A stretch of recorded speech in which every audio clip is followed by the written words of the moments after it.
name is Chad Finn, and I'm a research geneticist with the U.S. Department of Agriculture and Agricultural Research Service based in Corvallis, Oregon. And happy to have you here today. We're actually at one of our research stations. So for us here today, we're talking about varieties that are now grown around the world. In the case of the prime cane fruiters, this one is one of our new ones called Kokanee.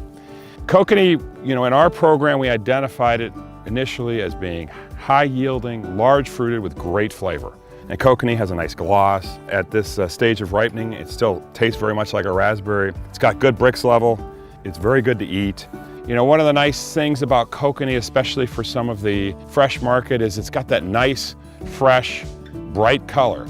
Kokanee can be picked, from what in some production areas would be considered overripe, but it can even be picked back at a very underripe stage when this still tastes very much like a raspberry. It's one of the great things about our raspberry program in general, but especially Kokanee, is it does have great flavor, even at this relatively light stage. And at this stage, it can be shipped. We have found that it ships really well. At least some of the commercial trialists we had it with were able to pick it and pack it and ship it nicely. Kokanee often needs to be picked more regularly than some of the cultivars they're currently growing.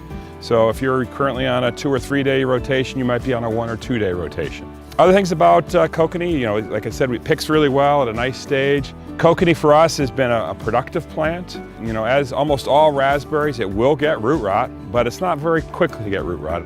And if you were growing this in a substrate production system, you'd be able to get larger fruit, but it will size up very nicely. So we've trialed Kokanee, here in the Northwest. We've seen it grow in the eastern U.S. So we expect it to be able to really do anywhere where you're growing prime cane fruiting raspberries. So it should be something that works well in Mediterranean basin production areas. It should be good. We know it's suitable for Mexico and those sort of production regions. So why would you want to grow Kokanee? It's got fantastic flavor. It's got great firmness. It can be picked at a wide range of firmness stages, color types, depending on where you market. It's adaptable to whatever your production practices and harvesting practices are.